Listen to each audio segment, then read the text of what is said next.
Ta-da! Oh, look. Yes. Is that right? A little bright. Oh, that's it. That was the ticket. Oh, well, I was running around.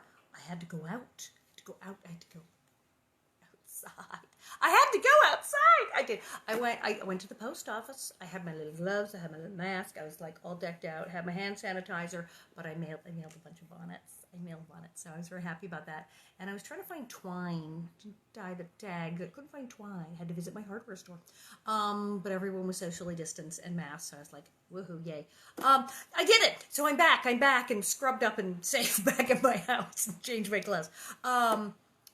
Yay! And it's not that late. I like slid into home plate here. So, of the many things going on, oh my heavens. So today's one we're doing, because it's all been completely horrible and terrible, and the cattle are starving because the locusts ate everything. So the next chapter that is called Rain. However, as we discovered yesterday, someone tore a page out of my book. I don't know why. And that's so weird. And so luckily, of course I do. Yes, I have the entire series of books on Kindle. I have them all on Kindle. I have them all in print. So I can just switch to the Kindle when there's any problem there. Now, what do we have? Oh, announcements. It's, is it the 5th? It's like the 5th already. Yeah, because yesterday was May the 4th be with you. And it's Tuesday the 5th. So Wednesday's the 6th and 8th. Yes, so Saturday's the 9th. I'm doing my show over there in the other part of the living room. On stageit.com. So 5th, which is National Astronaut Day. It is also National Cartoonist Day. Oh, I like that. National Silence the Shame Day. That's good. Yes, shame is bad. National Totally Chipotle Day. I guess because it's also Cinco de Mayo! Buenos dias, it is Cinco de Mayo, which is not as big a holiday in Mexico as most of us in this country think. It's a minor holiday. In September is the actual Mexican Independence Day. So Cinco de Mayo it sounds fun to say, so we all have tequila and tacos. And yes, I will have, it's Taco Tuesday and Cinco de Mayo. Yes, I'm having tacos tonight. I got the taco making ready to go, so totally doing tacos. Because it is National Hoagie Day and Cinco de Mayo and Foster Care Day. That's good. Oh, it's National Teacher Appreciation Day. Oh my, I keep hearing from teachers, people are having to do the remote learning thing. It's the whole, yes, you're all braver. I mean, the idea of teaching and having to teach a bunch of kids, that sounds hard enough. But then having to switch to remote learning, I have no idea how you do it. I have cookies, Girl Scout cookies.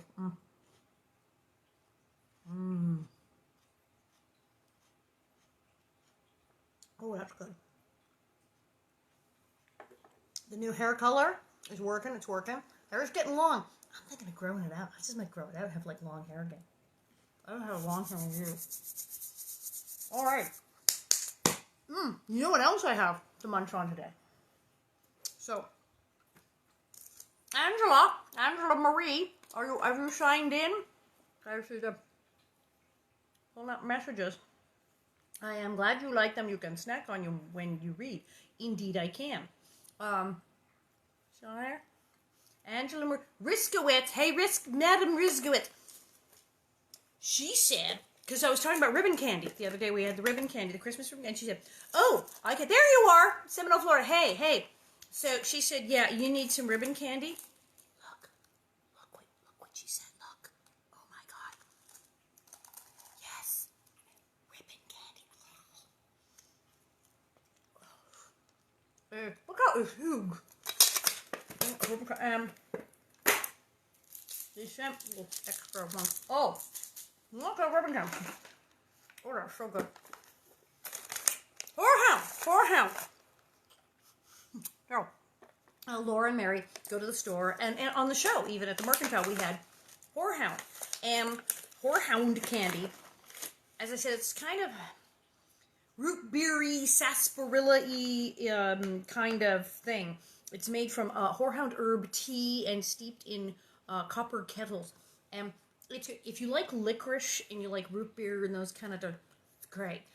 If you're not into that, it's an acquired taste. I know my husband ate one and was like, blah, blah. I'm like, yes, this is fabulous. I love for him. And then also root beer flavor she sent, and she sent sassafras candy. So thank you. Thank you. People are, the mercantile is fully stocked with candy now. I have like so much candy. This is awesome. Alrighty then.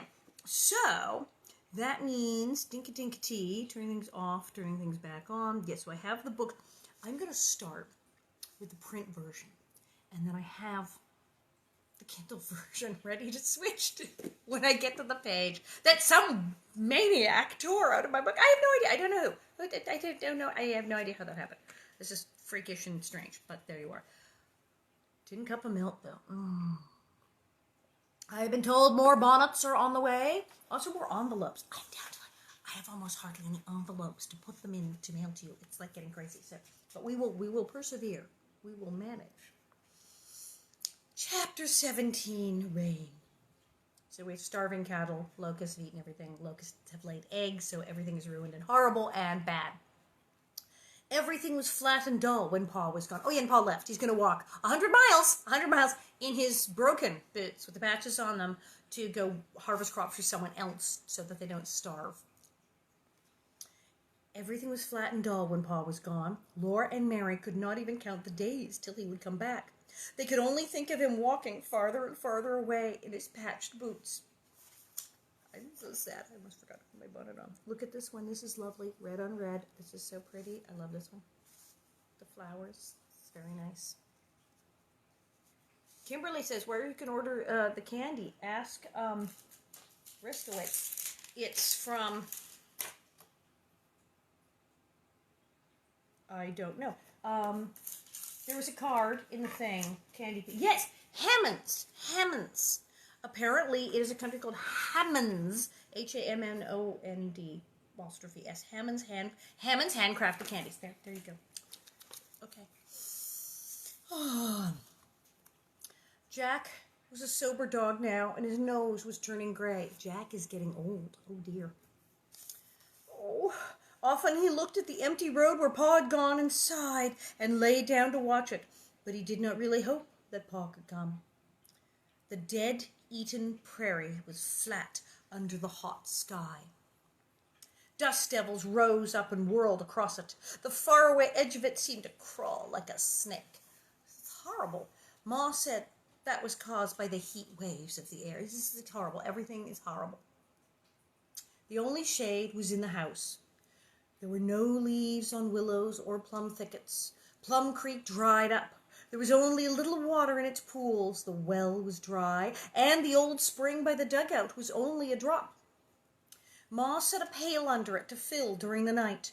In the morning, she brought it to the house and left another pail to fill during the day. They almost ran out of water. She's literally having to put a pail by the old spout. There's nothing in the well ran dry. So on top of the locusts eating everything, so there's no wheat crop, and they're bankrupt, and they borrowed all the money for the house. They have no wheat, and the locusts ate their garden crop and all their food, and it ate all the hay that the horses and cows would eat, so they're starving. On top of this, there is now a huge giant drought, and there is no water. And so the cows are now like going to die of dehydration. How nice. When the morning work was done, Ma and Mary and Laura and Carrie sat in the house. The scorching winds whizzed by, and the hungry cattle never stopped lowing. Moo!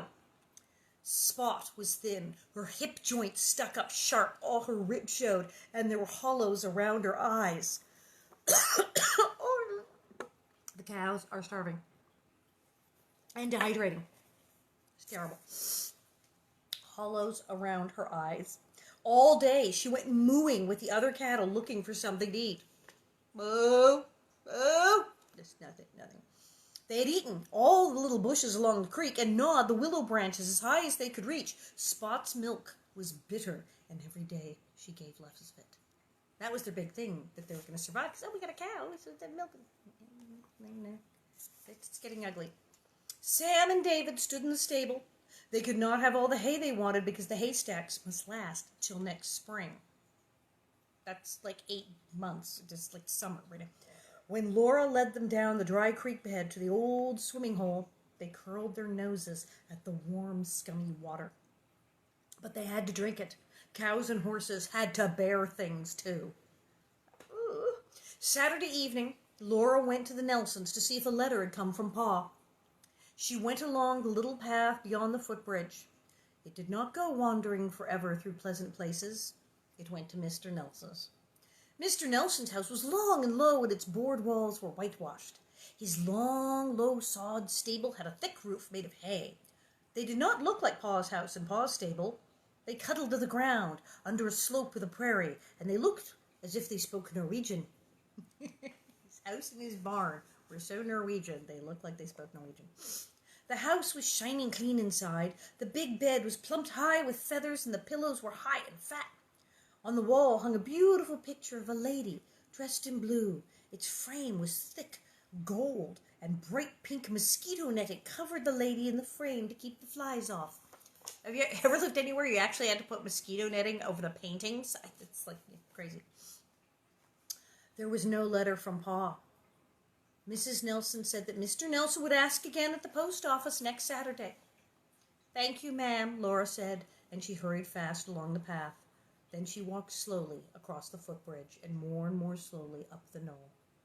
And if the heart to tell her mother that, they have nothing. There's no phones. There's nothing. They're waiting. There's a telegram for Pa to write a letter and to get there, and nothing. They don't know if he's alive. It's like that. Ma said, "Never mind, girls. There will be a letter next Saturday." But next Saturday, there was no letter. They did not go to Sunday school anymore. Carrie could not walk so far, and she was too heavy for Ma to carry. Laura and Mary must save their shoes. They could not go to Sunday school barefooted, and if they wore out their shoes, they would have no shoes next winter. Everything is horrible. So on Sundays, they put on their best dresses, but not their shoes or ribbons. Mary and Laura said their Bible verses to Ma, and she read to them from the Bible. One Sunday, she read to them about the plague of locusts, long ago in Bible times. Locusts were grasshoppers. Yes, they actually do this. They're having the plague of locusts, and Ma actually does read the grasshopper thing. I'm going to go to the thing, because it's almost there, where the torn page is. So I'm going to the Kindle, because this, my torn page thing. So go to the Kindle. Okay. Ah, yes. And the locusts went up over the land of Egypt, and rested in all the coasts of Egypt. Very grievous were they, for they covered the face of the whole earth, so that the land was darkened, and they did eat every herb of the land, and all the fruits of the trees which the hail had left, and there remained not any green thing on the trees or in the herbs of the field throughout the land of Egypt. Laura knew how true that was. When she repeated those verses, she thought, through all the land of Minnesota. Then Ma read the promise that God made to good people, to bring them out of that land to a good land, and unto a land flowing with milk and honey. "Oh, where is that, Ma?" Mary asked. And Laura asked, "How could land flow with milk and honey?" She did not want to walk in milky, sticky honey. Ma rested the big Bible on her knees and thought. Then she said, "Well, your Pa thinks it will be right here in Minnesota." "How could it be?" Laura asked. "Maybe it will be if we stick it out," said Ma. "Well, Laura, if good milk cows were eating grass all over this land, they would give a great deal of milk, and then the land would be flowing with milk. Bees would get honey out of all the wildflowers that grow in the land, and then the land would be flowing with honey." "Oh," Laura said, "I'm glad we wouldn't have to walk in it." Carrie beat the Bible with her little fists and cried, "I'm hot! I'm prickly!" Ma picked her up, but she pushed at Ma and whimpered, "You're hot!" Poor little Carrie's skin was red with heat rash. Laura and Mary were sweltering inside their underwaists and drawers and petticoat waists and petticoats and long-sleeved high-neck dresses with tight waistbands around their middles. The backs of their necks were smothering under their braids. Now, I know it's the 1800s, but do you think maybe they could have had a layer? They could have taken a layer off. They're indoors. No one's coming over. They're not going out. It's 1,000,000 degrees. Maybe, I don't know, had the little petty pants, the underwear, and maybe no petticoat. Just nice, poor girls. Carrie wanted a drink, but she pushed the cup away and made a face and said, "Nasty!" Carrie's learning to talk. She's got a whole vocabulary now. "You better drink it," Mary told her. "I want a cold drink too, but there isn't any." "I wish I had a drink of well water," said Laura. "I wish I had an icicle," said Mary. Then Laura said, "I wish I was an Indian and didn't have to wear clothes." "Laura," said Ma, "and on Sunday." Laura thought, "Well, I do." The wood smell of the house was a hot smell. On all the brown streaks, the boards, the juice was dripping down, sticky and drying in hard yellow beads. The hot wind never stopped whizzing by, and the cattle never stopped mourning. Moo, moo, moo. It said, moo, the poor cows. Jack turned on his side and groaned alongside. Oh. Ma sighed too and said, "Seems to me I'd give almost anything for a breath of fresh air." At that very minute, a breath of air came into the house. Carrie stopped whimpering. Jack lifted up his head. Ma said, "Girls, did you?" Then another cool breath came. Ma went out through the lean-to to the shady end of the house. Laura scampered after, and Mary came leading Carrie. Outdoors was like a baking oven. The hot air came scorching against Laura's face. In the northwest sky, there was a cloud. It was small in the enormous brassy sky, but it was a cloud, and it made a streak of shade on the prairie. The shadow seemed to move, but perhaps that was only the heat waves. No, it really was coming nearer. Now, last time they saw a cloud, it turned out to be locusts. "Oh, please, please, please," Laura kept saying silently with all her might. They all stood shading their eyes and looking at that cloud and its shadow. The cloud kept coming nearer. It grew larger. It was thick, dark. It was a thick, dark streak in the air above the prairie. Its edge rolled and swelled in big puffs. Now gusts of cool air came, mixed with gusts hotter than ever. All over the prairie, dust devils rose up, wild and wicked, whirling their dust arms. The sun still burned on the house and the stable and the cracked, pitted earth. The shadow of the cloud was far away. Suddenly, a fire-white streak zigzagged, and a gray curtain fell from the cloud and hung there, hiding the sky beyond it. That was rain. Then a growl of thunder came. "It's too far away, girls," Ma said. "I'm afraid it won't get to us, but anyway, the air is cooler." A smell of rain came on streaks of coolness through the hot wind. Oh, maybe it will get to us, Ma. Maybe it will," Laura said. Now, there's a picture, and this would have been the page that some heathen tore out of my book. It's very nice. And it looks like it's going to rain. It's raining, but it's very far away. Laura said inside themselves they were all saying, "Please, please, please." The wind blew cooler. Slowly, slowly, the cloud shadow grew larger. Now the cloud spread wide in the sky. Suddenly a shadow rushed across the flat land and up the knoll, and fast up it came, the marching rain. Yay! It came up the knoll like millions of tiny trampling feet, and rain poured down on the house, and on Ma and Mary and Laura and Carrie. "Get in quick," Ma exclaimed. I don't know, they probably want to stay outside and tear their clothes off and stand in the rain.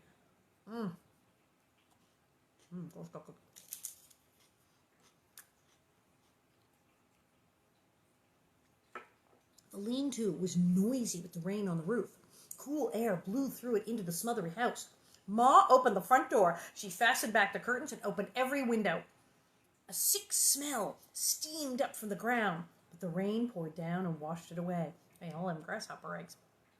Rain drummed on the roof. Rain poured from the eaves. Rain washed the air and made it good to breathe. Sweet air rushed through the house. It lifted the heaviness out of Laura's head and made her skin feel good.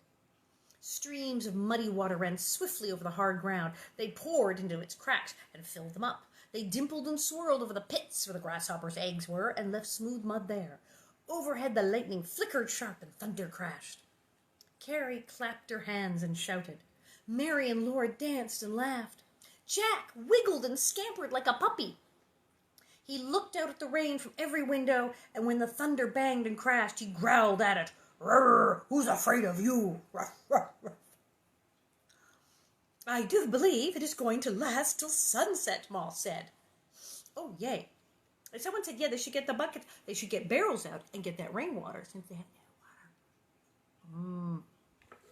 Someone say, oh, yeah, 100 degrees this weekend. Yeah, we're going to be 99 tomorrow here. Right? Yeah, it's going to be hot, but it's not going to be like this hot. And we don't have locusts or murder hornets. We have no murder hornets yet. Just before sunset, the rain went away. Down across Plum Creek and way across the prairie to the east it went, leaving only a few sparkling drops falling in the sunshine.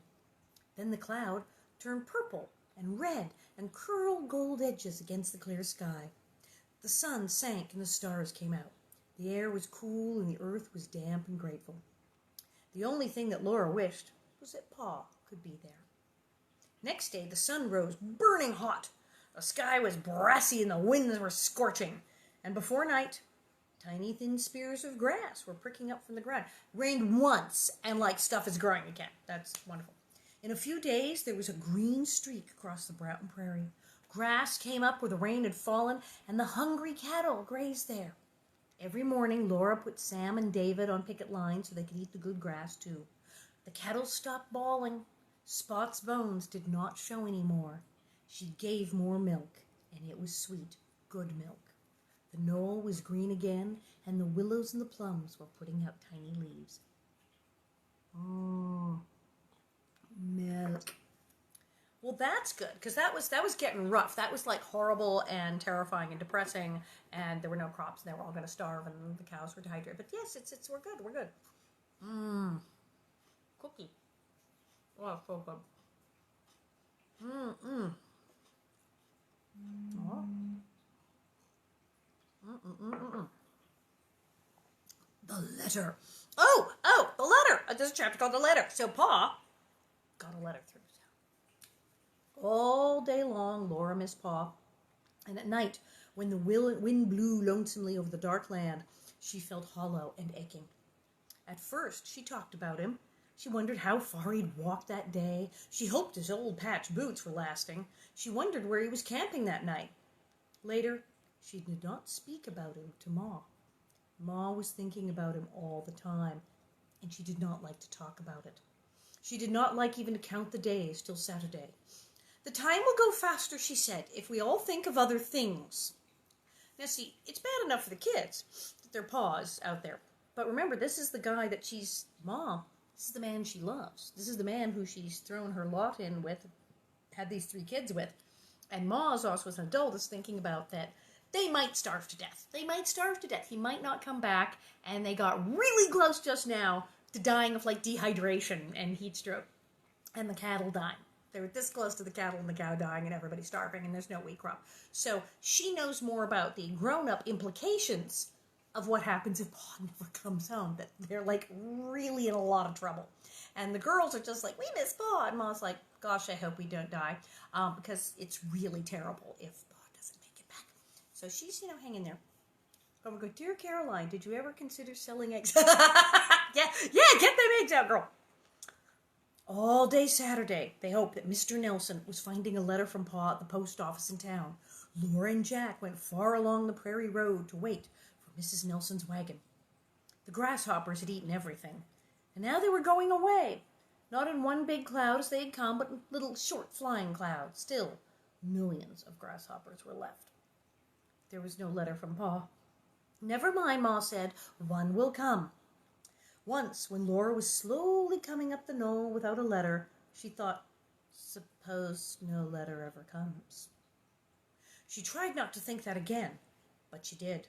One day she looked at Mary and knew that Mary was thinking it too. That night Laura could not bear it any longer. She asked Ma, Pa will come home, won't he? Of course Pa will come home, Ma exclaimed. Then Laura and Mary knew that Ma too was afraid that something had happened to Pa. Now, of course, we're afraid something happened. Now, in today's day and age, many people might say, so maybe Pa does not want to starve with the woman and the 3 children, and maybe he just isn't coming back because he's tired of this and has run away. And maybe he's hoping that just Ma and the children, the town will take pity on them and they'll feed them. But luckily, Pa is not a jerk. He's not a horrible person. He's not abandoned the children, no. But he might have been eaten by a panther. They have 27 things in this book that can eat you. So maybe he got eaten by something, fell in a hole, I don't know. Perhaps his boots had fallen to pieces and he was limping barefooted. Perhaps cattle had hurt him. Perhaps a train had hit him. Laura's really freaking out, paranoid here. He had not taken his gun. Oh no. Perhaps wolves had got him. Maybe in dark woods at night, a panther had leaped on him from a tree. So yeah, Laura goes through the whole list of everything that could have killed him, including a train. I don't think Pa's going to get hit by a train. Pa's not going to stand still on the tracks. You get a whole prairie and one little tiny strip of track. Pa's not going to get hit by a train. It's like you don't see them kind of, oh, look, a train. The next Saturday afternoon, when Laura and Jack were starting to meet Mr. Nelson, she saw him coming across the footbridge. Something white was in his hand. Laura flew down the knoll.